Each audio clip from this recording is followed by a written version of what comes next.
মৰমৰ ছাত্ৰ ছাত্ৰীসকল, তোমালোকৰ প্ৰিয় চেনেল ইংলিছ লাৰ্ণিং আছামলৈ মই তোমালোকক স্বাগতম জনাই আজি মই তোমালোকৰ অহা 2024-25 সেশনৰ কাৰণে অসমীয়া MIL ক্লাছ 12 এটি ভিডিঅ'লৈ উপস্থিত হৈছোঁ।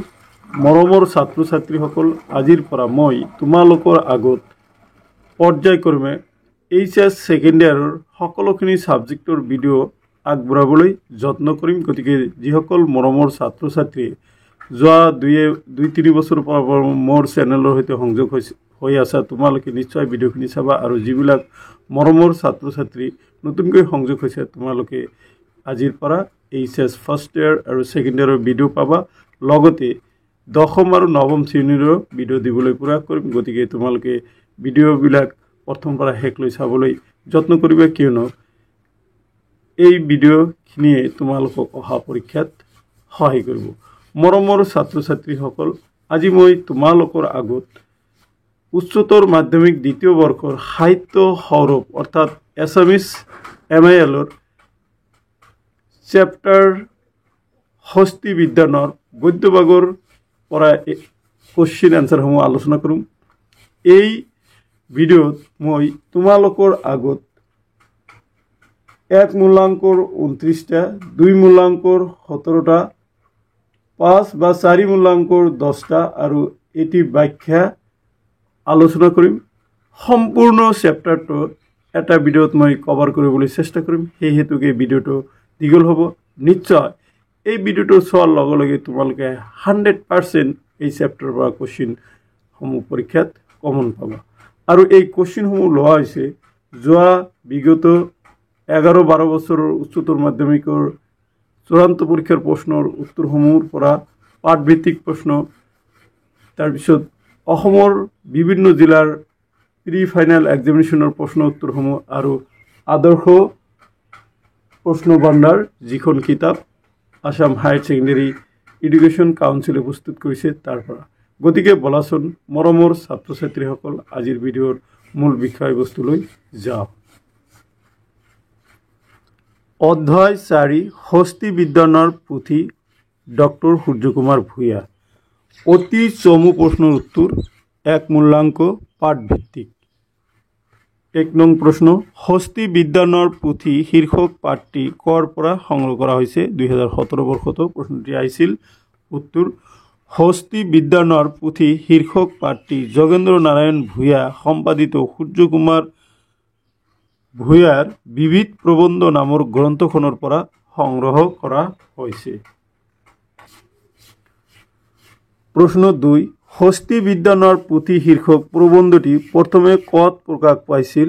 উত্তৰ, ডক্টৰ সূৰ্যকুমাৰ ভূঞাৰ দ্বাৰা ৰচিত হস্তি বিজ্ঞানৰ শীৰ্ষক প্ৰবন্ধটো প্ৰথমতে শুক্লেশ্বৰ বৰা সম্পাদিত জয়ন্তী আলোচনীত 1953 চনত প্ৰকাশ পাইছিল। প্ৰশ্ন 3, কটন কলেজৰ প্ৰথমগৰাকী অসমীয়া অধ্যাপকৰ নাম কি? উত্তৰ, ডক্টৰ সূৰ্যকুমাৰ ভূঞা। তাৰপিছত প্ৰশ্ন 4লৈ আহা, সূৰ্যকুমাৰ ভূঞাৰ গৱেষণা গ্ৰন্থখনৰ নাম লিখা। উত্তৰ, সূৰ্যকুমাৰ ভূঞাৰ গৱেষণা গ্ৰন্থখনৰ নাম হ'ল এংলো এছামিছ ৰিলেশ্যনছ 1771 to 1826। এতিয়া মই তোমালোকৰ আগত 5 নং প্ৰশ্নটো লৈ আহিছোঁ। হস্তি বিজ্ঞানৰ সাৰ সংগ্ৰহ পুথিখন কোনে ৰচনা কৰিছিল? 2022 বৰ্ষত প্ৰশ্নটি আহিছিল। উত্তৰ, সুকুমাৰ বৰকাইতো দিব পাৰা। এতিয়া মই তোমালোকৰ আগত HS এক্সামিনেশ্যনত অহা প্ৰশ্নৰ উত্তৰসমূহ আলোচনা কৰিম। প্ৰশ্ন 6, গজেন্দ্ৰ চিন্তামণি কি ভাষাত লিখিত পুথি? 2024 বৰ্ষত আহিছিল। উত্তৰ হ'ব সংস্কৃত ভাষাত।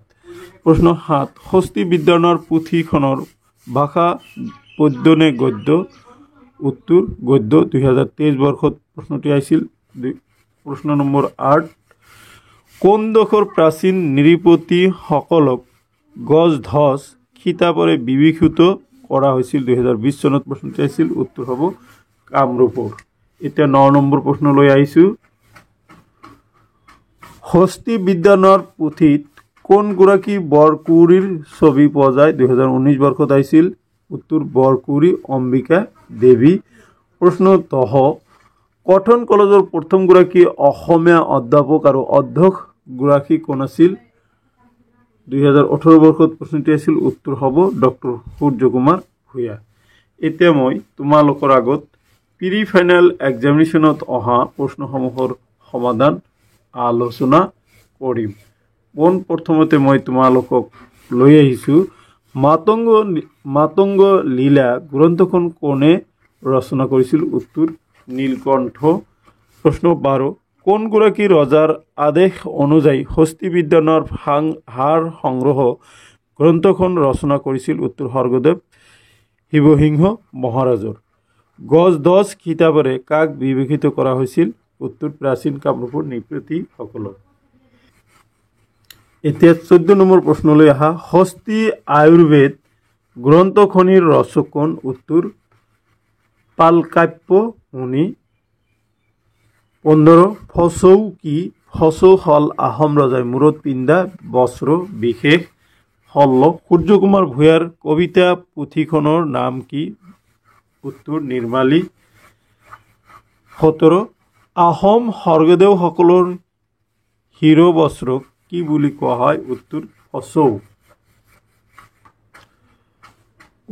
এতিয়া 18 নম্বৰ প্ৰশ্নলৈ আহা হস্তি বিদ্যানৰ পুথিখন কাৰ আদেশ মৰ্মে সুকুমাৰ বৰকাইতে ৰচনা কৰিছিল উত্তৰ অসমৰ স্বৰ্গদেউ শিৱসিংহ মহাৰাজ আৰু বৰকুঁৱৰী অম্বিকা দেৱীৰ আদেশ মৰ্মে সুকুমাৰ বৰকাইতে ৰচনা কৰিছিল 19 গেছ খাই শব্দটোৰ অৰ্থ লিখা গেছ খাই শব্দটিৰ অৰ্থ হল গিজ গিজ প্ৰচুৰ ভৰপুৰ যিকোনো এটা দিলে হ'ব 20 নম্বৰ হস্তি বিদ্যানৰ পুথি পাঠৰ লিখকগৰাকীৰ নাম কি উত্তৰ সূৰ্যকুমাৰ ভূঞা এতিয়া 11 নম্বৰ প্ৰশ্নলৈ আহা জয়ন্তী আলোচনীৰ প্ৰথম সম্পাদক কোন আছিল উত্তৰ ৰঘুনাথ চৌধুৰী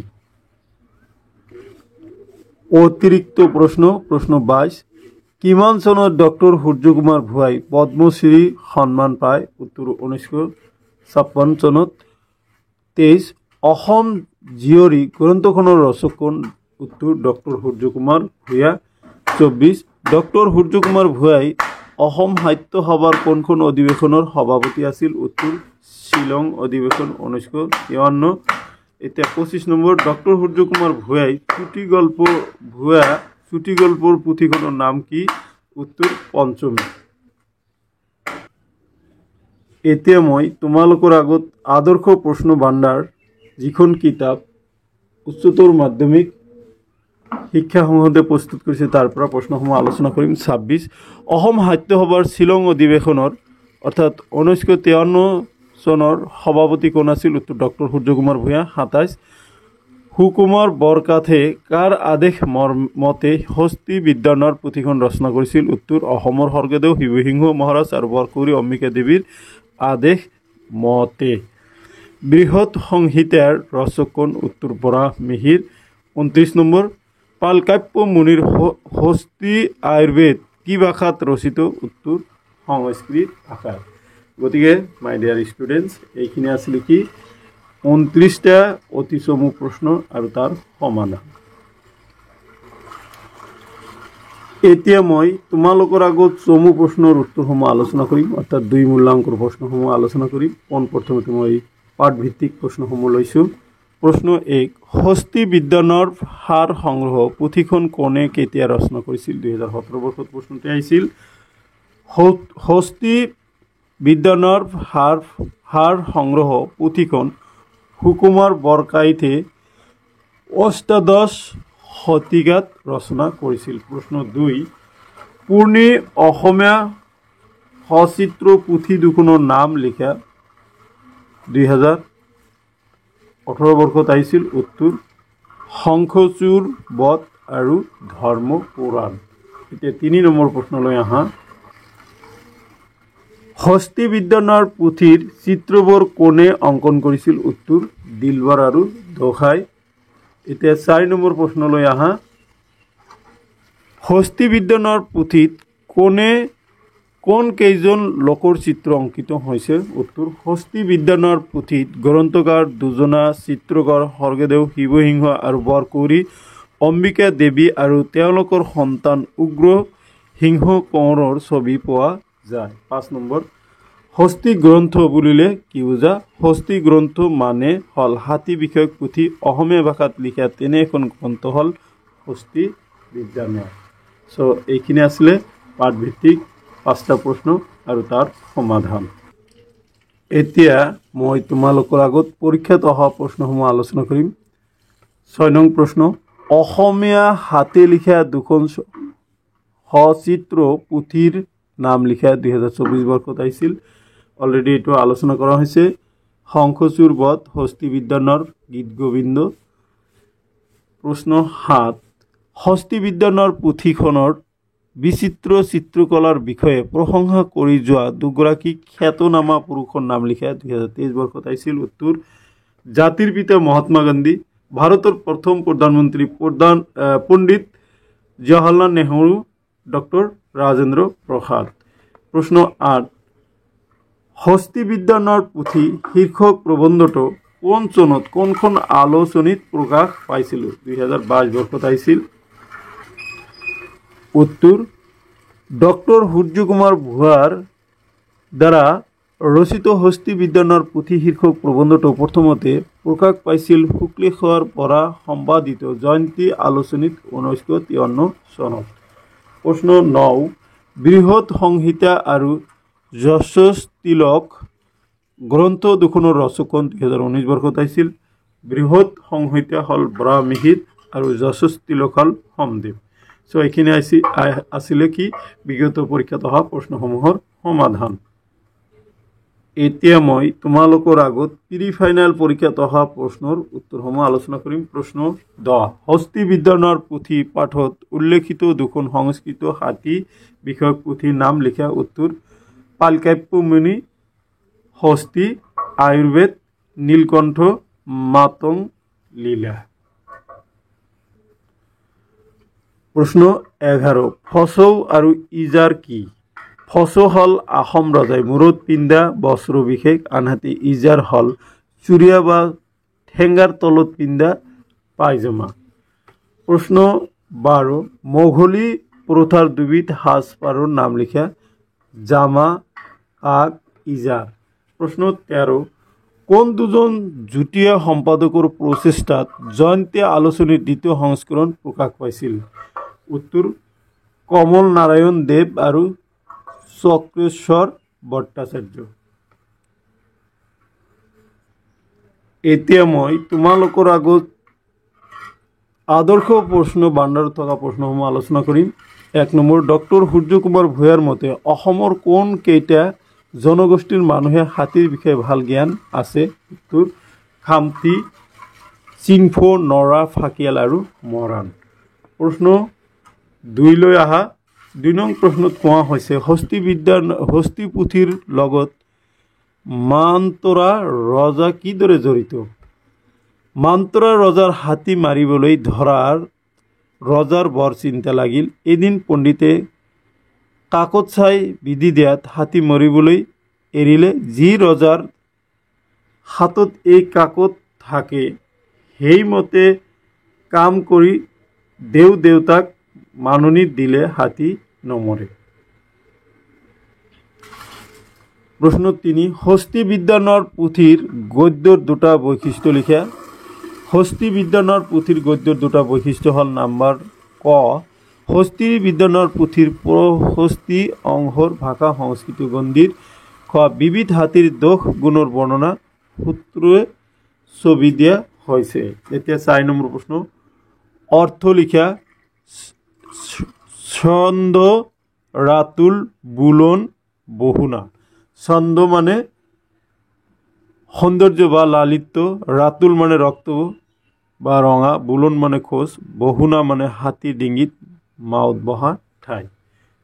এইখিনি আছিলে তোমালোকৰ 2 মূল্যাংকৰ প্ৰশ্ন। এতিয়া মই তোমালোকৰ আগত 10টা দীঘল প্ৰশ্নৰ সমাধান আগবঢ়াম। দীঘল প্ৰশ্ন উত্তৰ 4 বা 5 মূল্যাংকৰ পোন পৰ্যন্ত মই তোমালোকৰ আগত পাঠভিত্তিক প্ৰশ্নসমূহ আলোচনা কৰিম। প্ৰশ্ন 1, ব্যৱহাৰিক সাহিত্য বুলিলে কি বুজা? দুখন অসমীয়া ব্যৱহাৰিক সাহিত্য পুথিৰ নাম লিখা।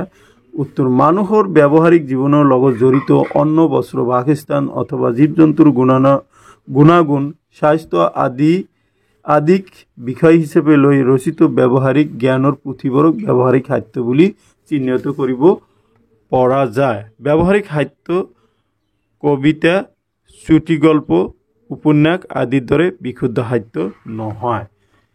এতিয়া দুখন অসমীয়া ব্যৱহাৰিক সাহিত্য পুথিৰ নাম হ'ল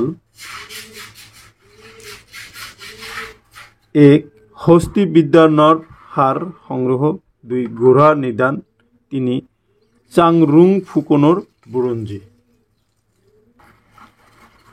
প্ৰশ্ন 2, ডক্টৰ সূৰ্য কুমাৰ ভূঞাৰ সাহিত্য প্ৰতিভা সম্পৰ্কে আলোচনা কৰা। উত্তৰ, তীক্ষ্ণ মেধাৰ অধিকাৰী সূৰ্য কুমাৰ ভূঞাই কবি হিচাপে প্ৰথমতে আত্মপ্ৰকাশ কৰে যদিও ইতিহাসবিদ হিচাপে খ্যাতি অৰ্জন কৰে। তেওঁ কেইবাখনো মূল্যৱান গ্ৰন্থ ৰচনা কৰি অসমীয়া সাহিত্যৰ ভঁৰাল চহকী কৰিছে। তেওঁৰ একমাত্ৰ কবিতাৰ পুথিখনৰ নাম নিৰ্মালী, চুটিগল্পৰ পুথি পঞ্চমী, উল্লেখযোগ্য প্ৰবন্ধ সংকলন ত্ৰিপদী আৰু সূৰ্য কুমাৰ ভূঞাৰ বিবিধ প্ৰবন্ধ।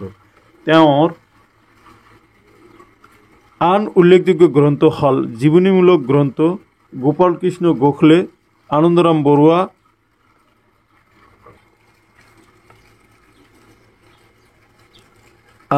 বৰুৱা, তাৰপিছত অসম জীয়ৰী, জোনাকী আৰু চানেকী, ঐতিহাসিক তথ্যপুথি গ্ৰন্থ কোৰ বিদ্ৰোহ, বুৰঞ্জী বাণী, ৰমণী গাঁৱৰী, মীৰ জুমলাৰ অসম আক্ৰমণ আৰু লাচিত বৰফুকন। ইংৰাজীত ৰচিত উল্লেখযোগ্য গ্ৰন্থসমূহ হ'ল an Assamese, Nurjahan, early British relations with Assam, Lachit Barphukan and his times, Atan Buragohain and his times, men I have met, London memories আৰু গৱেষণা গ্ৰন্থ এংলো এছামিছ ৰিলেশ্যনছ 1771 to 1826। ইয়াৰ উপৰিও তেওঁ কেইবাখনো বুৰঞ্জী পুথি সম্পাদনা কৰিছিল। এতিয়া মই তোমালোকৰ আগত প্ৰশ্ন 3 লৈ আহিছোঁ। হস্তি বিদ্যানৰ পুথিৰ বিষয়বস্তুৰ এটি আভাস দিয়া। Very very important question. উত্তৰ, হস্তি বিদ্যানৰ পুথিখন মহাৰাজ শিৱসিংহ আৰু বৰকুৰি অম্বিকা দেৱীৰ আদেশ অনুসৰি সুকুমাৰ বৰকাইতে 1734 খ্ৰীষ্টাব্দত ৰচনা কৰে। পুথিখনৰ ছবিবোৰ অংকন কৰে দিলৱাৰ আৰু দোসাই নামৰ দুজন চিত্ৰকাৰে। হাতীৰ বিষয়ে লিখা পুথিখনত এইসকল লোকৰ চিত্ৰ অংকিত হৈছে। গ্ৰন্থকাৰ চিত্ৰকৰ দুগৰাকী, ৰজা শিৱসিংহ, বৰকুৰি অম্বিকা দেৱী আৰু ৰাজকুমাৰ উগ্ৰসিংহ কোঁৱৰ। পুথিখনৰ বিষয়বস্তুৰ এটি চমু আভাস তলত দাঙি ধৰা হ'ল।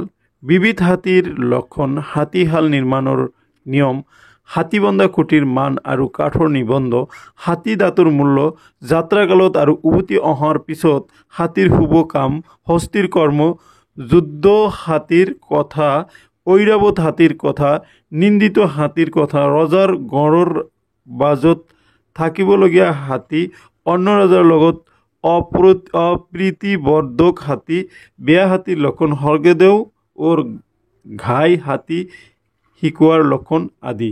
লগতে আছিল হাতীশাল নিৰ্মাণৰ নিয়ম, হাতী দাঁতৰ মূল্য আদিৰ উল্লেখ।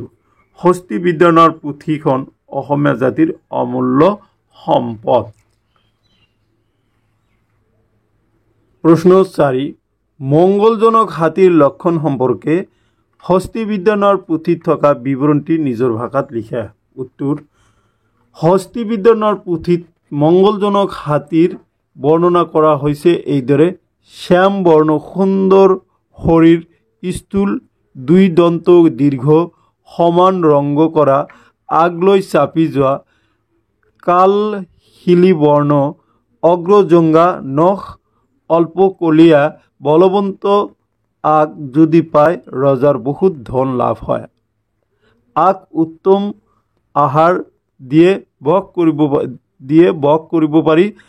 বিশেষ মন কৰিবলগীয়া এই পুথিখনত থকা ৰজা, বিষয়া, দলা কাষৰীয়া আদিৰ ছবিত অৰ্পিত কৰা কিছু সাজপাৰ মোগলীয় ধৰণৰ। এতিয়া 5 নম্বৰ অৰ্থাৎ ভেৰি ইম্পৰ্টেণ্ট প্ৰশ্ন, তোমালোকৰ 3, 4 আৰু 5 ভেৰি ইম্পৰ্টেণ্ট। এই দীঘল প্ৰশ্ন আহিলে ইয়াৰ পৰাই এটা দিয়ে। হস্তি বিদ্যানৰ পুথিৰ গদ্য শৈলীৰ বিষয়ে চমুকৈ আলোচনা কৰা। 2019 বৰ্ষত প্ৰশ্নটি আহিছিল। উত্তৰ: হস্তি বিদ্যানৰ পুথিৰ গদ্য শৈলীৰ বিষয়ে চমুকৈ তলত আলোচনা কৰা হ'ল। হস্তি বিদ্যানৰ পুথিৰ ভাষা গদ্য ভাষা। ইয়াৰ 65 অংশৰ ভাষা সংস্কৃত গণ্ডী।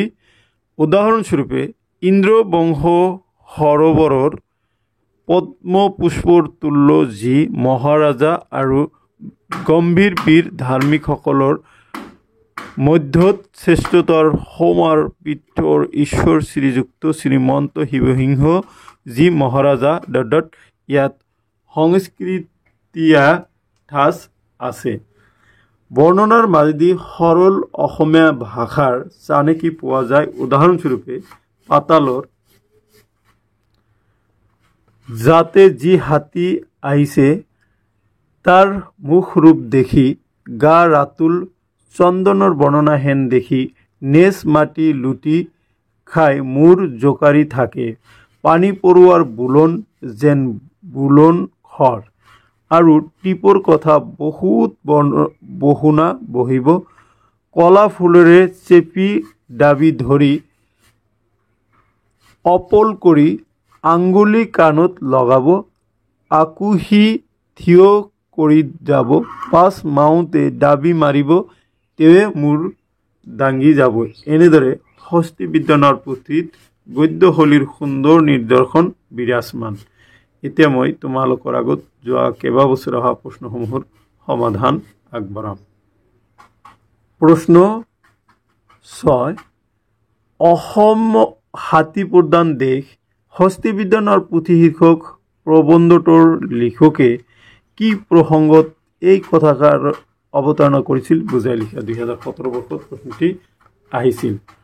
উত্তৰ: সুকুমাৰ বৰকাইতে ৰচনা কৰা হাতী বিষয়ক পুথি হস্তি বিদ্যানৰ্বৰ কথাৰ প্ৰসংগত লিখকে অসমখন যে হাতী প্ৰধান দেশ, অতীজৰে পৰা বিভিন্ন কামত হাতীৰ ব্যৱহাৰ হৈ আহিছে তাকেই ক'বলৈ কথাষাৰৰ অৱতাৰণা কৰিছে।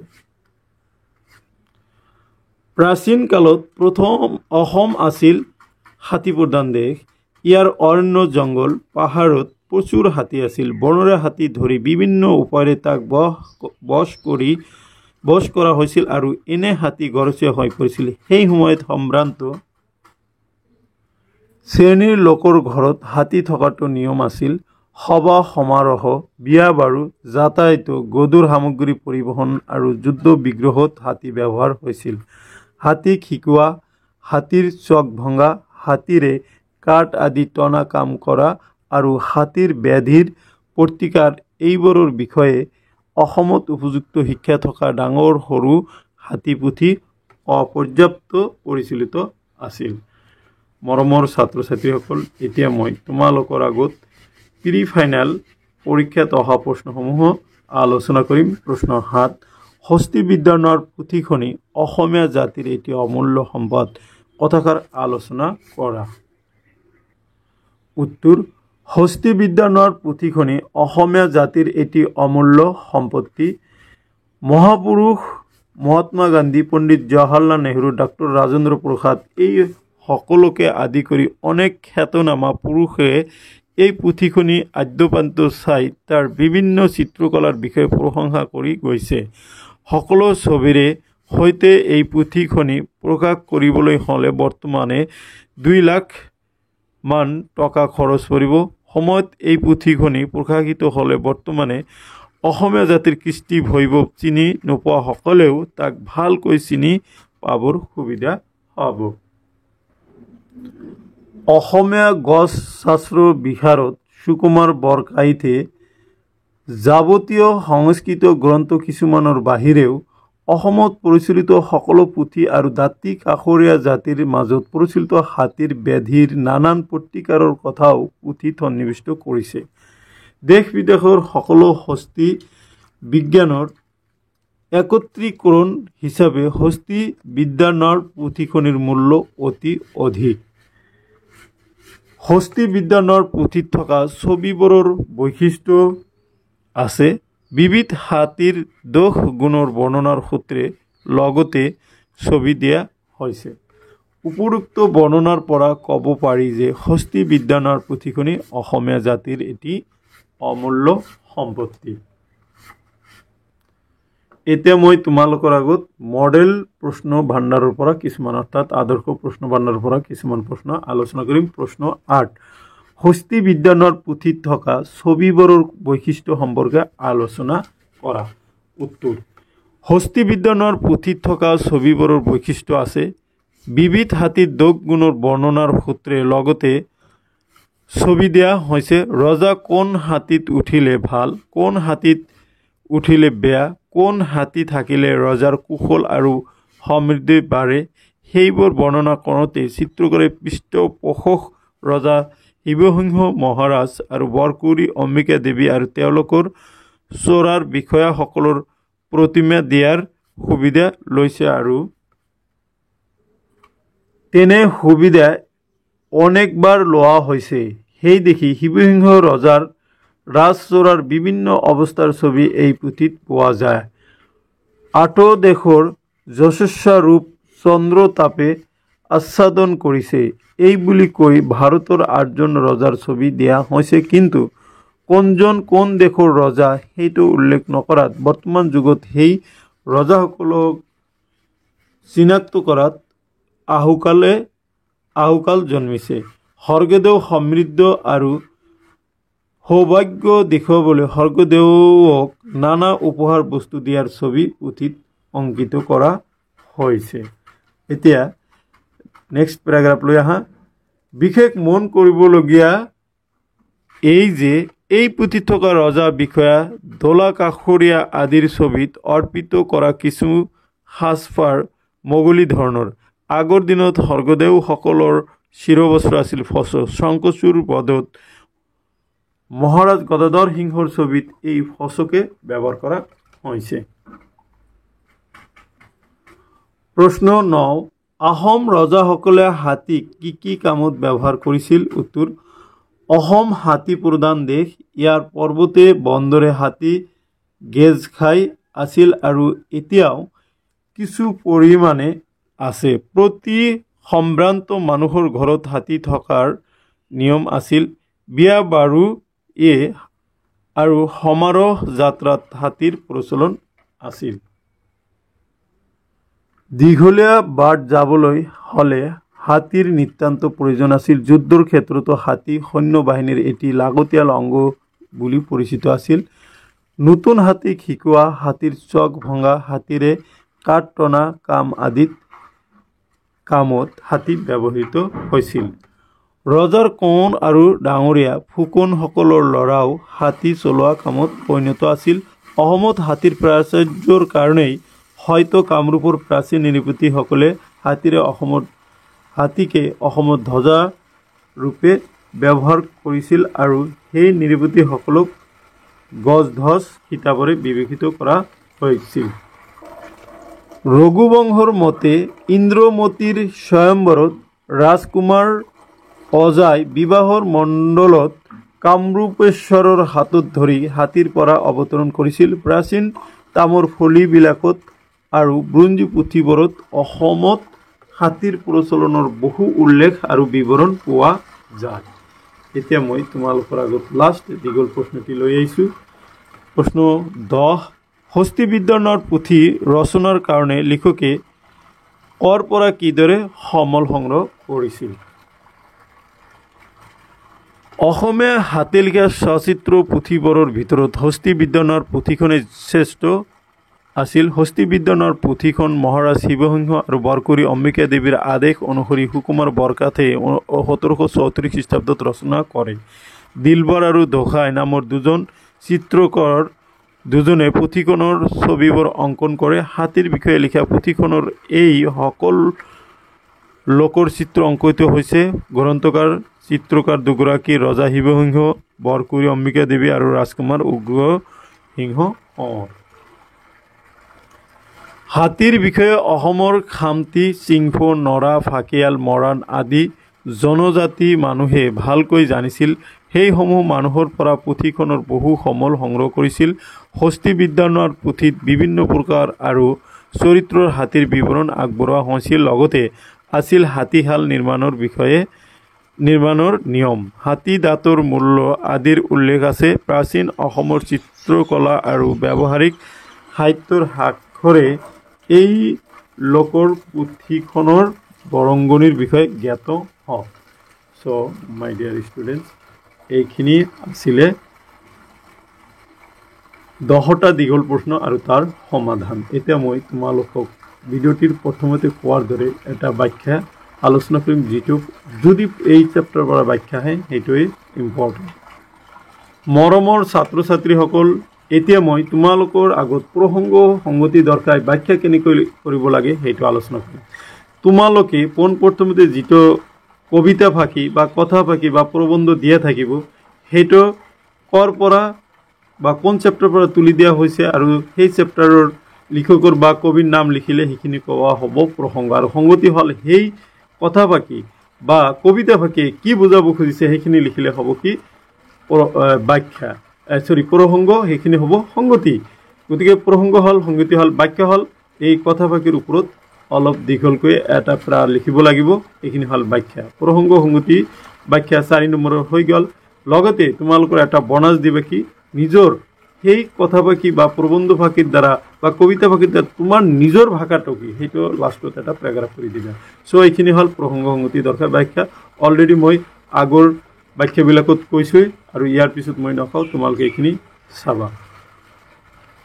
এতিয়া প্ৰশ্ন 11, প্ৰসংগ সংগতি দৰ্শাই ব্যাখ্যা কৰা। হস্তি বিদ্যানৰ পুথি অসমীয়া জাতিৰ এটি অমূল্য সম্পত্তি।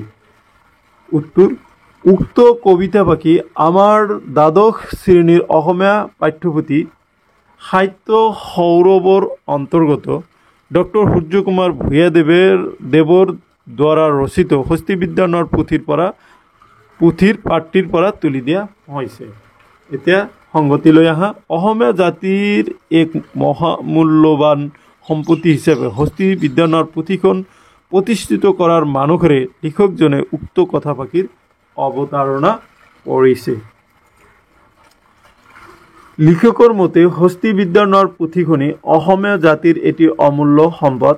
মহাত্মা গান্ধী, পণ্ডিত জৱাহৰলাল নেহৰু, ডক্টৰ ৰাজেন্দ্ৰ প্ৰসাদ এই সকলোকে আদি কৰি অনেক খ্যাতনামা পুৰুষে এই পুথিখনি আদ্যপান্ত চাই তাৰ বিচিত্ৰ চিত্ৰকলাৰ বিষয়ে প্ৰশংসা কৰি গৈছে।